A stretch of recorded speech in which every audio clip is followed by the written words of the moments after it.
Hi everyone, this is Apostrophe. Let's continue our game of The Letter running on Series X. Where did we leave off on? We had a nightmare about the cellar. Hope we woke up from that. We're still following Hannah, as far as I know. Let's see what happens after that.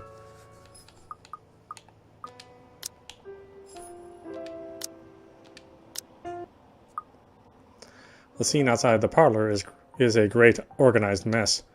Aside from our own household help, we hired the service of a temp agency which provides staff for Right Enterprise in the hospitality sector.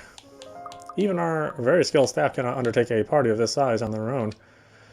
Waiters, busboys, hostesses, and their staff captains move about in droves, carrying crockery and serveware good for several dozen people, and then some. Chefs and bartenders tail after Johans, looking for the scared little children as he escorts them through the kitchen and into the wine cellar to peruse the stocks, thus to select what can be served at the party and what can be used for cooking. Schnell! We have a lot to do, and I believe we did not hire snails. Snails are for the dishes. The string quartet readies up to play for the evening, tuning their instruments as they fill the air with idle chatter. Floor decor worth thousands fill vases, wreaths, and baskets, while petals are scattered along the driveway up front. An ice sculpture of a reindeer is brought in carefully by a pair. It is followed by a simple cake, just a 5-tier white chiffon one with white chocolate mousse, fresh berries, and a light dusting of edible gold leaf. But despite the fact that I told Marianne how I will attend to all of this, I found myself unable to focus or care for any of it. I still have our own discussion running in my mind, and, looking at all this, I only see Luke everywhere. These are all the grand things that Luke wanted to have for the party. I wanted a small, elegant, and simple gathering, with only a select few invited, namely the people who I would actually trust to enter my home. I did not want any bloody politicians or paparazzi in here, no matter how used I am to catering to them. At least be here for your party. Damn it, Luke. The entire thing screamed Luke right. And I can't help but add another question to my growing list of queries. When did I lose myself? It's always about him nowadays, isn't it? What about Hannah Wright? What about Hannah Evans? I used to be my own woman, who made her own name, her own career, and her own decisions. Sure, I was already the social butterfly that I am still today, but it wasn't all empty, shallow gossip and sitting pretty. I was also lauded for my knowledge and talent. Finance manager wasn't just handed to me just because my father owned the company. I had insisted that I start at the bottom so I could work my way up to the top and prove myself, and I did. I worked numbers, managed budgets, money, and accounts, analyzing the competition and market trends. There was the calculation of financial risk, cost reduction opportunities, auditor liaison and public relations, supervision of staff, and, well, I generally had a huge slew of responsibilities. Admittedly, I was already quite the attention seeker even back then, having dedicated most of my youth craving for my parents' approval. Failing that, I turned to others, looking for praise from anyone who would give it, however fleeting it was. Oh, and Luke. Oh, Luke. The way he looked at me, the way he watched me and took a genuine interest. He had me disgustingly obsessed since day one, hasn't he? He saw me for me, Hannah Evans, with both my faults and my achievements. The man didn't treat me like some damsel in distress or some prize to be won. I remember the nights before we were married, where we talked about everything and anything. From big things like business, society, and philosophy, to little things such as what we had for breakfast or whether we liked cats or dogs more. We both prefer dogs. Evil people. Nowadays, I'm just Luke Wright's wife. It's mostly my fault, isn't it? They told me that husbands prefer wives who are docile and subordinate. A woman who will always be there for him, yet who would never outshine him in all aspects except beauty. A wife needs to be at home and attend to his needs, to have children and to take care of them in his absence. They said I have no business working anymore after I was married.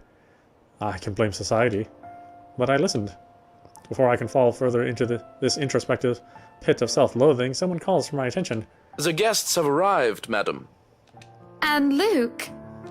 Running a bit late, I'm afraid. Late for his own party. That man, I swear. He's probably looking to make a dramatic entrance, knowing him. Open the doors, then. We mustn't tarry. Cars line up the driveway, peppering the front of the mansion with vehicles of every kind. Grand Tourers, supercars, and even the odd high-end muscle car or two, convertibles, grand saloons, and other luxury cars can be seen being parked by valets. A handful of cabs drive off, possibly for those who thought it too troublesome to bring their own cars. There are at least 2 different media vans as well. They're all here for what may be considered the biggest event of the year for Luxembourg so far. Who knows what we'll plan for the winter holidays? Welcome, welcome everyone. Please make yourselves at home. Some of the guests idle, enjoying the warm, if not strange, sunshine we are experiencing before gloomy skies inevitably return. They greet acquaintances and friends with warm smiles, others less so. From where I stand, I can see the hierarchy of power, the ties that bind these individuals here, whether through convenience or necessity. However, there are also few who are not here to further cement their current place in high society. Such as that young man with his oriental hair, ignorant of the looks he receives from women and men alike. Be careful with Shirley, alright? Or that rose-haired woman talking on her phone while she looks unsure of why she is here exactly. Yes, I'm at the party already, Mom. Yes, I'll say hi to her if I can. I see Zachary, the photographer, as well. He talks to a few of the other media crew with an air of familiarity. I was just here a few days ago, yeah. And the inside is huge, but the staff are pretty helpful if you get lost. And then there are people like the chief inspector. People who I can never be too sure about. People who stand on the border between being suspicious and being trustworthy. Thank you for the invite, Anna. Husband still missing, I see? I should be saying the same of your darling Rochelle, Lee. The doctors again? She told me she'll just be in the gardens. Bet she's lying and that she's somewhere around mingling, gossiping with the other ladies. It's no offense, but that seems to be all you ladies do at these parties. And aren't you gossiping right now? Yes, well, what about Luke? Should we file a missing persons report now, or do you want to wait 24 hours? He's around. You know, I can tell if someone's bluffing. Don't tell me, let me guess. He's finally drunken himself to death and not wanting a scandal, you've hidden his body. I was wanting to give this housewarming gift to him personally, too. It's a plate that holds a wine glass so he can stop killing himself with liquid lunches. Looks like it's too late for that. Nothing like that. Besides, this is a hardly polite conversation. Oh, relax, I'm just trying to be cheeky to lighten the mood. It's not like I want Luke dead. The man doesn't serve dodgy plonk like the others when I visit, and he pays his respects well enough. I could use a glass of wine or 3, actually. Rochelle's been in a horrid mood. Threw her stilettos at me the other day and almost took an eye out. Not sure if this is how it usually goes, but I blame the pregnancy. I wouldn't know, would I? Still no plans for a baby? I guess that's for the best. If it's this bad now, I can't even imagine how bad it'll be when that little baby bump becomes huge. Have I mentioned how I don't trust him, no matter how hard I try to do so? At least he brought a gift, I suppose. Why don't you just go inside and have some wine, Lee? Think I will, thanks. Greetings such as these carry on as the guests continue to trickle in. Whether we have short conversations or merely shake hands and nod heads, I make sure to attend and welcome each of them. As the first hour passes us by, the rest of the stragglers and I adjourn to the ballroom. Any latecomers will have the attention of the porter instead. I have other duties to attend to now. Hosting parties is always the same old song and dance, no matter how big or small it is. You make sure your guests are well fed, have good company, and have them generally enjoy themselves. So when my opening remarks are done, and when the band has started to play and the guests have started eating, I find myself wandering around aimlessly until I am pulled aside. For a while I stay with a small group and entertain them before excusing myself. And when they're not anywhere watching me, I end up watching them. When they don't listen, I do. A local banker is having trouble with his daughter. He wishes to marry her off, but she wants nothing more than to make music. One of our hotel managers worry about the stolen belongings of one of his patrons, a failing in security which should be brought up to higher authority soon. Our mayor, well, his cat died. Then there's that rose-haired woman once again. It is hard not to notice her with her distinctive locks. She also lacks the grace that the other ladies have, though that does not make her any less beautiful. Her stance and the air she exudes instead are strong, and they make her stand out despite her casual attire. Many men have already given her their attention, though each invitation to dance has been turned down. I approach, intrigued, although it is no great mystery what occupies her own attention, with the glances she keeps sending towards the boy with the oriental hair. She remains unaware, though, even as I stand beside her, pretending that I am there for a drink. You would catch his eye a lot better if you wore nicer clothes, don't you think? Didn't realize the housewarming was going to be this fancy. I would have gone with a nice dress if I knew. Oh, you're fine, dearie. It's only really the parvenus, those who climb, that come to these parties all dolled up. Quite the black-haired beauty, isn't he? The boy comes over, but I do not speak any softer. He merely passes by, and it is a wonder he doesn't hear what I say. Who, Ash? You know, you really shouldn't have turned down those offers. If I wasn't married, I'd happily go dancing with those young men. But you said a name. Ash. That's the exquisite lad you've been looking at all this time. I don't know him, and I'm the one hosting this party. That must mean you know each other. Is he your boyfriend, then? Because that would explain those rejections. In all my life, I've never seen a face grow red so fast. The shade of her hair did not help as well. This is the most pink I've seen on a person, really. What? No, that's ridiculous. He isn't my boyfriend. Such a violent reaction. A simple no would have sufficed. Many here would be happy to hear it. And I haven't been looking at him. That's right. You've been staring. Quite heatedly, in fact. Although I'm not sure if you look like you want to kiss him or kill him. It's more the latter currently. Just don't go murdering him on my property. I don't want to walk into a room and suddenly find a body there. I waver as I feel the burning of someone's stares. It is chilling, and though I am used to enduring the gaze of others, this one makes the hairs on the back of my neck stand up. It is chilling, and though I am used to oh, it's the same. My attention is pulled from the girl, and I see a woman staring. Dark-haired and dirty. She looks like a beggar more like a beggar than a guest. I have half the mind to call security at her when her mouth breaks out into a grin. All I hear is her laughing, taunting. Her stare makes my blood run cold. She looks at me like I am nothing but a pig to slaughter for her amusement. It makes my hand shake and I nearly drop my drink. But then, in a blink, she's gone, and the buzz of the party returns. I'll keep that in mind, but are you all right? Yes, sorry. I just thought I saw something strange. It must be the trick of the light. Anyway, on a right, as you must already know. Rebecca Gales. Gales.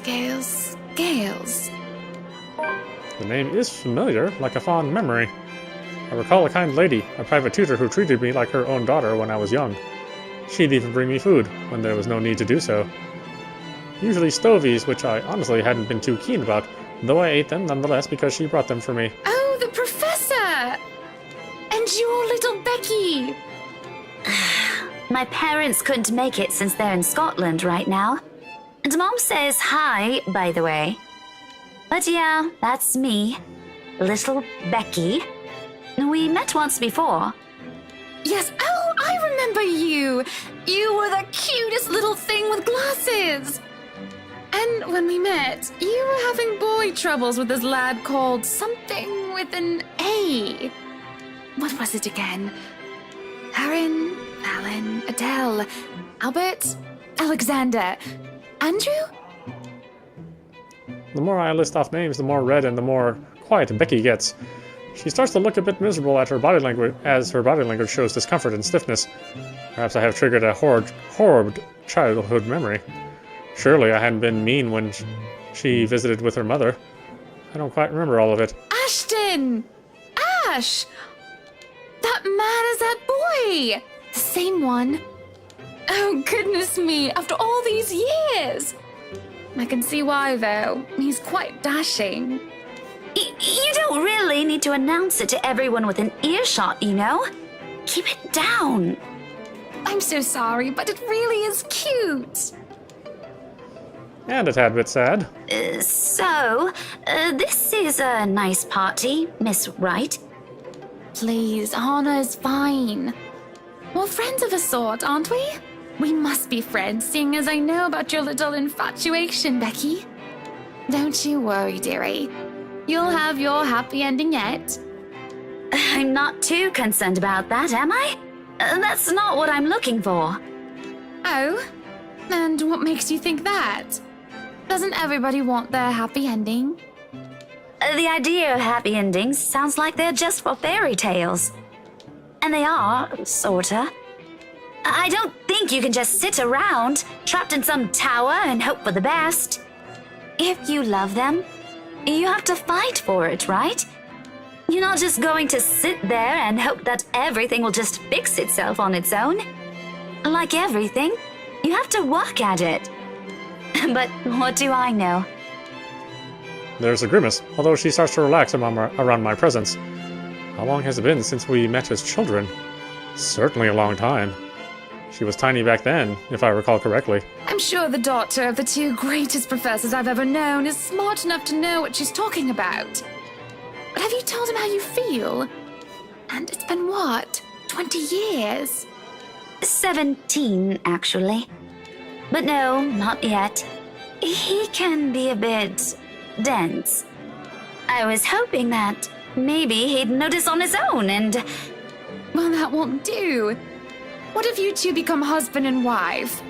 He's not to be dense when he's sworn himself to another person. Why, you might just as well consider leaving before the day's even begun. If that happens, I'll have to give him a good ear bashing, won't I? Whoever anyone ends up with, it's not going to be a perfect relationship anyway. There's going to be things you'll love and things you'll hate about the other person. We're just humans. It's funny. Here I am, trying to give you advice when you did the very same thing back then. I remember you giving me a makeover when we were still kids, and you were the first I told anyone about my crush. I do remember now that she mentions it. Did I give her that yellow summer dress or the pink blouse and petticoat? She must have kept some of what I said in mind. It feels ridiculous remembering all of that years later, talking about boys and how they go crazy for pretty girls, as if it's some gospel every woman should adhere to. It was so easy to say such things then, with me not knowing any better. Though looking at her now, she must have kept some of what I said in mind. Perhaps I did say something good at that time, enough for her to take it to heart. But all that didn't matter in the moment as I mull over what she just said in my head.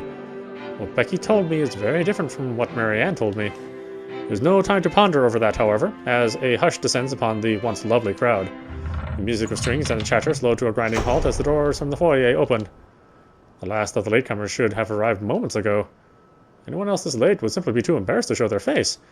So this can only be one person, or rather, one man. There's only one man who is audacious enough to arrive at his own party so late. Good evening, ladies and gents. Enjoying the party? I hope I'm not too late in welcoming you all to the Wright Mansion. Unlike I, who was raised in the spotlight and simply grew used to its presence, he sought it out every chance he could, even when there was no spotlight that shone. And I'll never put it against him when he smiles like that. He did so quite brilliantly under the scrutiny when he channels his showmanship. You can tell by the way people's eyes light up as he speaks.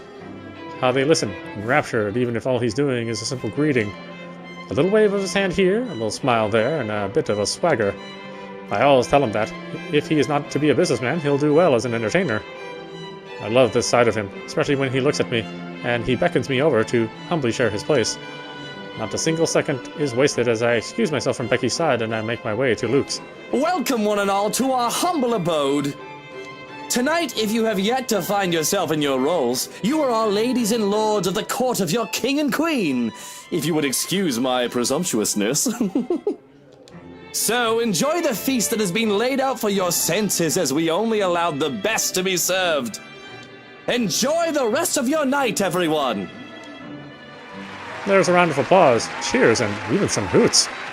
Guests approach us left and right to shake Luke's hand and greet him personally, praises on their lips.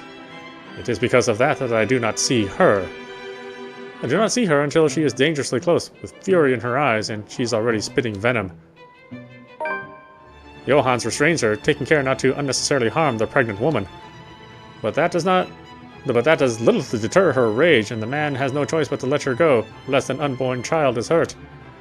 Although it might be too late for that, as I see an empty glass of wine in her hand. How much has he imbibed in? Are you feeling ill, Rochelle? Oh boy, Rochelle, we finally see her. Perhaps you need to sit down and... No! Shut it, you munter! I ain't talking to you! I'm talking to this scumbag over here!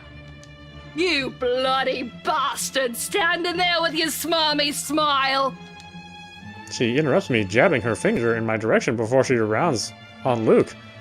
Even as whispers and murmurs break out amongst the guests, all I can focus on is the heat of the moment. Obviously intoxicated, judging by the smell of alcohol on her breath. I'm not ticked off about this little sway of hers, at least not yet, but I am absolutely pissed by the fact that she'd endanger her own baby by drinking. This is a considerable amount of restraint and grace that I must exercise while I wait for her tantrum to subside. I keep a patient, if tight smile on my face. Luke's expression, on the other hand, is indecipherable. Watch your tongue! You're on thin ice, Rochelle. Where's your husband? Who even invited you? I did. And I told you with great emphasis not to. Now we have a drunk, hormonal, pregnant woman causing a stir. What is even going on? I am just about to ask the exact same thing. I don't know. But Rochelle, do calm down before you hurt yourself. I can't understand a word you're saying. Where is that husband of yours? Lee! Collect your wife right now! Don't you fucking talk like I'm not here and you're not responsible, you ass! You told me that I should wait for you in the gardens! Excuse me? What is this nonsense you're going on about? Crazy talk! That's all it is! Just completely and utterly mad! Has anyone seen the Chief Inspector? I am pregnant with your little bastard! No. You promised me you'll take responsibility. Oh no. God damn it, Luke!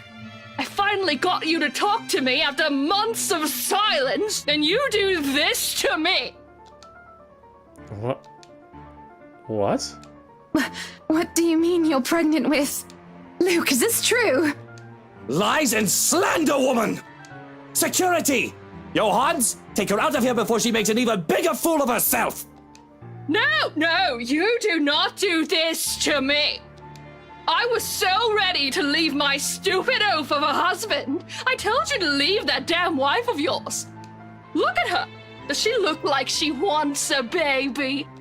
Does she look like she could take care of a baby? It is now that Johannes returns with security, along with a concerned-looking Officer Lee. They surround her and move to escort the hysterical woman. Judging by his pale face, he has heard the whole thing, and I feel nothing but pity for the man. Not that I believe Rochelle. Luke will never... He will never go so far as to sleep with another woman, right? I'm so sorry for her behavior. She's been under a lot of stress. And the alcohol. Talking nonsense, that's all it is. You're not allowed to drink because of the baby, Shelley. What are you thinking? Nothing to see here, people. Move along. Is there really nothing here but the ramblings of a drunk? Of course there's nothing but ramblings of a drunk. She's just jealous. Jealous of this wonderful marriage, this happily ever after I have with my prince. Take that trollop out of here immediately! And see to it that she isn't allowed to hear or anywhere we hold any authority in Luxbourne.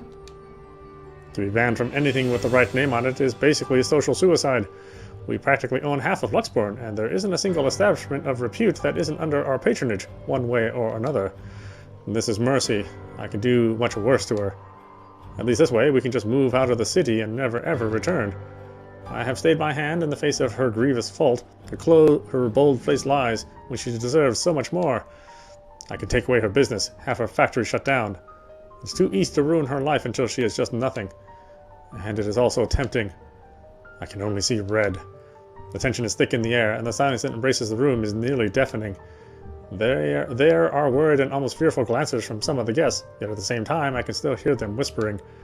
As long as they hold their tongues and don't interfere, none of those matter to me. Especially when my darling looks at me with a different shine in his eyes. It's almost as if he's proud of what I've done and spurs me on more than anything. Everyone, please go back to enjoying the party. Don't let that mess of a woman ruin your night. You heard her! Strike up the band, maestro, and let us dance like fireflies in the night! It takes a bit for the crowd to stir again in the face of all that, but like most problems of the elite, it is brushed under the rug and forgotten in favor of merriment. He offers his hand to me with a small smirk and a bow. Well, that was a mess, wasn't it? And you handled it magnificently. It happens. We are very important people, are we not? Milady, would you like to dance? With pleasure, my prince. No one is going to get in between me and my darling husband. Not Rochelle or any other rich, snooty scrubber. Not some common whore or ambitious maid. No one is going to get near him in that matter, not while I'm around. And if I have anything to say about it, no one is going to get near him at all. October 29th, Saturday. The day after it proved to be a difficult task. My darling prince is a man of many connections, a man of the people. He is always talking to one person or another, and I'm always left alone, unable to stay at his side at all times. It is frustrating, but I have to be understanding. Besides, I don't see why he can't just stay at home. The least I can do is make sure I have his time while he's here, which is, in and of itself, isn't as easy as it sounds. Not with that bloody valet of his tailing him around. Johans! Where's my tie? I can't find it anywhere. Have you looked around your neck? It should be there if it's not on your clothes horse, sir. It isn't often that I'm awake this early, at least early enough to find my darling preparing for the day with his valet attending to him. It is an old-fashioned way to go about the morning. He is able to dress himself, after all. But he says that it really makes the day easier for him to have someone else do this tedious task, albeit with a grimace. Though if that manservant of his dislikes the duty so much, I'll gladly do it in his stead. I've got it, my prince. Come here. Well, someone's up and at them especially early this morning, huh? Here I thought you'd be knackered by all the dancing we did last night at the party. And after that, well... A saucy little wink and a smile is what he offers me as I draw close to fix his tie. And when the valet reaches out with his perfume, I quickly take it and shoo him aside. This close, his scent fills me with the smell of white flowers, cocoa, cardamom, and almonds. It is intoxicating. And the sight of the two of us in the vanity mirror is picturesque and perfect. Can I help it if I feel a bit resentful that another person gets to do this for Luke every morning, where I could have done it myself? No, I can't. You're dismissed, Shroken. I have this. Go on then. You'll be summoned if you're needed. There is a curious look, furrowed brows before any sign that he cares is wiped from his expression. Very well. If you need me, I'll be somewhere that isn't here. You could have let the man do his job. And I say there's no need for him. I can take care of you just fine, my prince. Just where are you off to this morning anyway? I hate the thought of him leaving me. It feels like an eternity without him here, in this lonely place that doesn't feel like a home quite yet. Although the mansion is really growing on me, slowly but surely. I want to be at his side, yet he fails to see such an obvious thing. Business. Where else? Why can't you just work from home? You can afford to, can't you? Business needs a firm hand and a personal touch, Buttercup. Besides, I can't stay cooped up forever in here. I'll go mad. Well, you'll come back home as soon as possible, won't you? It's so awfully lonely here without you, my prince. I could. I don't see why I should, though. This hasn't been a problem before. You know I'll come home when I come home. Just get home as soon as you can. For me, won't you? No promises. It's business after all. I can't just stand up in the middle of the meeting and tell them the wife wants me home. Then forget those peasants. He stops and stares, looking perturbed for a moment before shaking his head. Is he feeling ill? That's more reason for him to stay here with me, doesn't it? I'm just being a good wife, worrying about my husband and all. Be good, dear.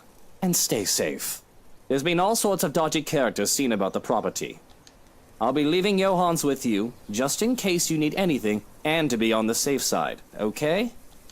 But I don't need a valet. I need you here with me. I'll be closing a big deal with a pharmaceutical company soon, if things go according to plan. Maybe, after that, I can take a breather for a bit. No maybes. You have to promise me. I only need him. I'm going to be late, Hana. The longer this takes, the later I'll get home. Fine. Shall I see you out? If that's what you want. At the front door, his valet waits, ready to accompany him for the rest of the day, when he's told to stay and attend to me. I still don't like it. It looks like he doesn't either. But I ignore him in favor of the one who really matters. I hold Luke's hand in mine and give him a deep kiss. It makes my heart flutter as I see the way his eyes close during our moment of passion. Parting for air, I can only smile. Have a good day, my prince. Right. Off I go. I still don't want him to leave. He should just stay. Forever. If you could let go of my hand, please, Hana. It's just so hard to let go when I finally have him within my grasp. To watch him enter his car and leave pains me so. It leaves behind an aching, gaping hole like a hunger and a need. I am not content until he returns. If it fits you, breakfast is ready in the parlor, madam. If anything, I'll be in a foul mood until he returns. Leave and go practice your bloody sodomy elsewhere. Peculiar. When I turn around to hiss at him to leave, he's already gone, and that suits me just fine. I want to be alone without anyone bothering me. I want to be alone with myself and my thoughts, with only these halls as company. These damn halls which will hold our memories, just he and I. There's no one else I need but my prince. Not some cheeky servant who's just living it up because he's Luke's right-hand man. Rubbish like him deserves nothing. He deserves to be thrown and locked in the attic. Without realizing it, my feet have brought me in here. This empty, lifeless room disgusts me. The longer I stare at it, the harder it gets to breathe, as if the walls are moving in on me. Yet at the same time, it pulls me in. I hear whispering, a curiosity getting the better of me as I look under the bed. There, on the far corner, a loose floorboard. The wood, despite having swelled and warped over the years, is strangely familiar, comforting in its feel. Though it's not merely what my hand searches for as I reach it. It takes quite an effort, but soon I am able to lift it. And inside, underneath the dust and cobwebs, lies a pendant, warm and familiar. And I swear if I just close my eyes, I can hear it beating in my palm. I feel a thrill, though I also feel as like a thief for taking this. But it's mine. So without delay, I hide it in our room. In front of the vanity, I see the ways my eyes shine as I remove the clasp of my old necklace and put on this new one. It fits a lot better than the old one. I can feel it as it weighs on my chest. Right where it belongs.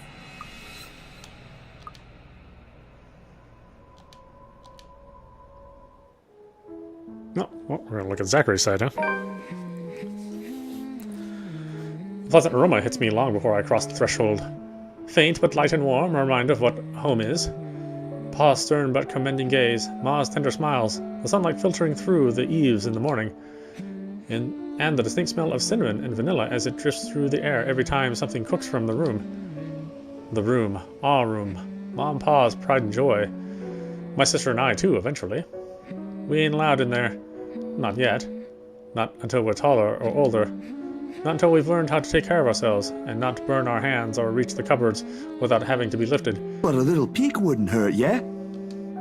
The floorboards are cold under my feet more than it usually is, the walls more foreboding than what I'm used to. Farther and farther the room goes. Ma's singing ceases and Pa. No, please wait. I'll be good. I'll sleep on time. Don't go! I can't hear Pa. Not above the raucous clanging and the deafening roar of gunshots, nor the screams replacing the comforting soft melodies. There is only the blinding fear. When my foot slips, the red sea that catches me is bitter and frigid, but the blood that drips in my hand is warm, warm, warm. It ain't my blood. The walls tumble and everything goes quiet. It takes a few moments for everything to fall into place, for my eyes to adjust to the relative darkness of the room. Despite the pleasant chill the AC brings, my shirt is clinging tightly to me, and my blanket a tangled mess around my throat. Morning hasn't even arrived yet, and yet... Way too early for this thing, man. And too long. Too long since the last time I've woken up drenched in my own sweat, head littered with thoughts that are gone as soon as I open my eyes. All too often, only imprints and brief images are left to haunt me for the rest of the day, or until my mind forgets about it. Egad, whichever comes first. Yet vivid or not, what little I can remember does not matter. Regardless, the desperation sticks, clawing up, pushing, urging me to relieve every moment, every sensation, and... There's a twinkle in Ma's eyes when she wakes up from her work, flour dusting her nose and cheeks. The scent of freshly baked bread wafts from the oven as soon as Pa opens it, and the homely fragrance of honey fills the room. He reaches up to wipe the small beads of sweat away from his forehead before gesturing for me to come closer the moment he spots me on my little hiding place behind the door. I expect him to be angry, but his pat on my back when I come within his arm's reach is encouraging enough. We'll have to taste these first before we put them up for sale tomorrow. You up for it, little man? Is it good enough? A knock cuts through the air before I can answer. Sharp, heavy, demanding, familiar. So distinctly familiar. Ma ushers me out of the kitchen when Pa moves to answer it. But I know what waits outside. The taste of blood in my mouth sends an unpleasant churning in my gut. Ma's apron crinkles under my tight grip. Something snaps back into place. My bed remains in utter disarray. The walls still need a new paint job, and the wall clock ticking opposite my bed is unsettling as ever. Ash is right. I should have already replaced that when I had the chance. You're no longer there, Zachary. Here and there are miles apart. Calm down. Breathe. The pressure of my own fingers against my temple is a welcome sensation over the anxiety gripping me. It never really did anything to stave off the headache sure to follow after this before, but it grounds me. A little reminder that I am safe, away from the place I once called home, from Ma and Pa's. The urgency with each rap that follows finally chases away the ghost threatening to hang around. Why anyone thinks it's a good idea to knock at someone else's door this late confuses me. Nana would chase them all away with a broom if she was here. But no matter, it's a welcome break from the thoughts about to take a morbid turn. Left if festering. It's probably just Ash anyway, looking for a place to crash. Looking for a place to crash. Wonder of wonders why he's bothering with the courtesy when he never did so before. Even with that hunch, though, habit compels me to check who it is first through the peephole. Better safe than sorry, they say. Except the person that greets me on the other side ain't him. Unless his hair grew longer overnight and he started wearing a ponytail, of course, which I highly doubt would happen anytime soon, no matter how funny that looked in my head. I wasted no time opening the latches. Isabella, it's late. There's something I can't quite pinpoint in her eyes when she looks up. Her face a pallid shade, shoulders tense, breathing heavily, and an uncontrollable shaking in her hands as she's trying to hold back. Hide, if I didn't know any better. Hey, Zach. Sorry, I know it's weird for me to show up at this hour, but you are the closest to my office, and... No, it's perfectly fine. I'm not really working on anything right now. Do you want to come in? Is it all right? I know you should be sleeping at this hour, but I thought... I'm sorry, I just thought... I have no idea why I went here. My feet just moved on their own after I got out of the office, and... Sorry. She trails off, her voice lost in the muggy night air.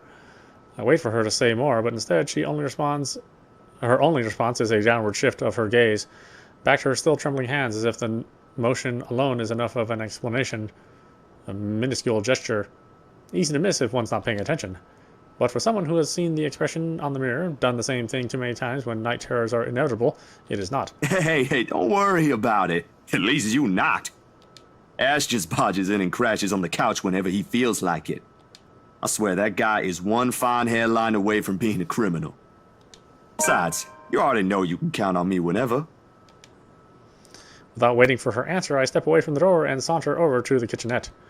After a few good seconds, only the clinking of plates can be heard above the constant tick-tock. Late as it may be for a snack, the familiar motion keeps me occupied, steering my mind away from dangerous thoughts. Isabella's company is not unwelcome either. Whatever her reasons for showing up here at such a late hour doesn't matter.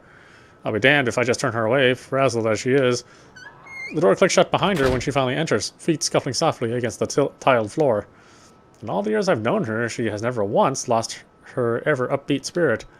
Yet in this peculiar moment, as she stands in my doorway, holding her arms close to herself, it's as if I'm looking at someone completely withdrawn from the person I've come to know all these years. Do you want to drink or eat anything?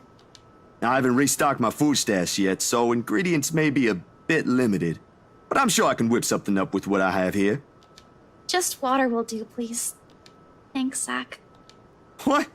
No additional food requests? That's new. I'll put something together for you anyway. And feel free to make yourself at home. You ain't exactly a new visitor here. Although my room's not at its most presentable right now. Sorry. New freelance gigs and such. Didn't have time to fix things up here lately. It's okay. I don't mind. Usually she'd have something more to say about that.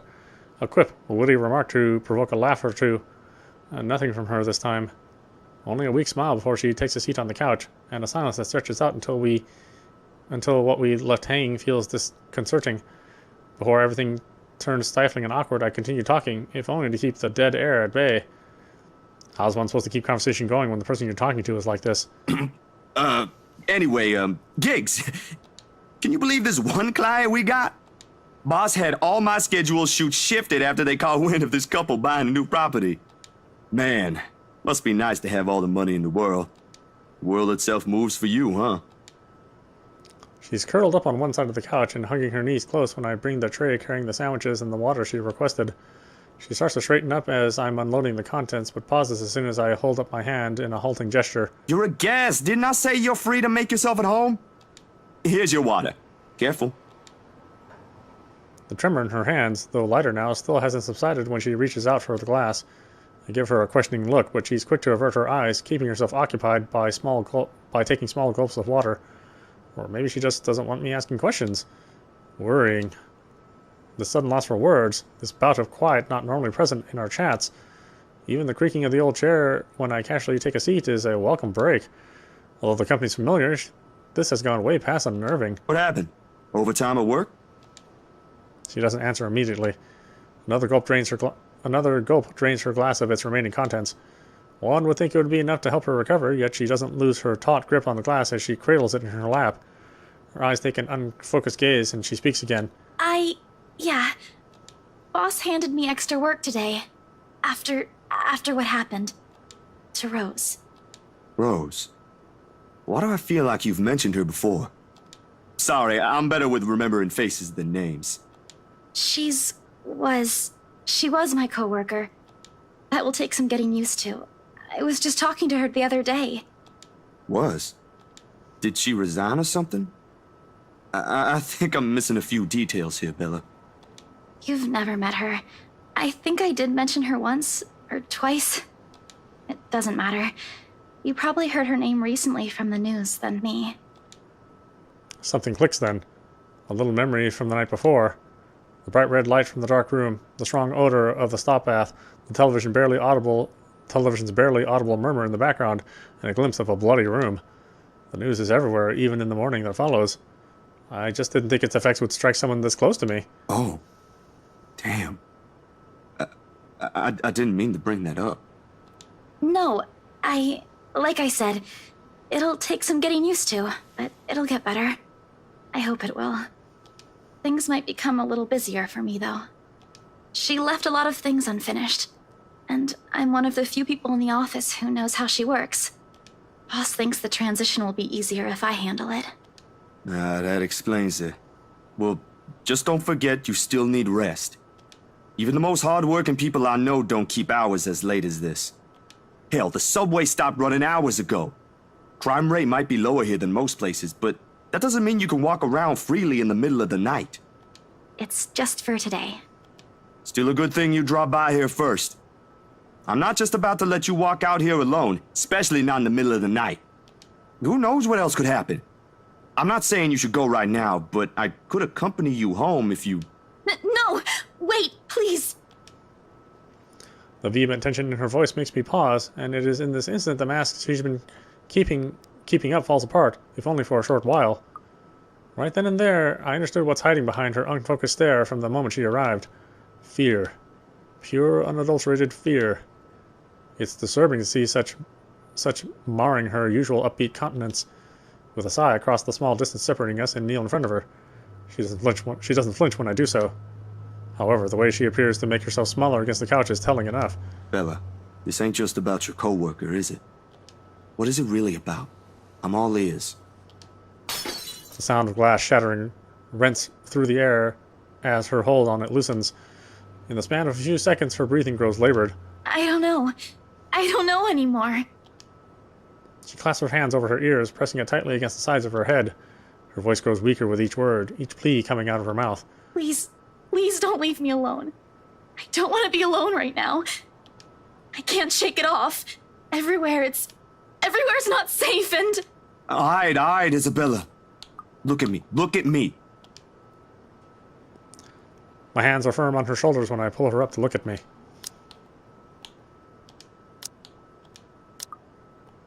And why don't we stop it there for now? This is audap. You've been watching The Letter running on Series X. Well, a lot of interesting things happening. I mean, even if this wasn't a horror game, I'd be kind of interested in these people's lives, which is a good sign of a horror game.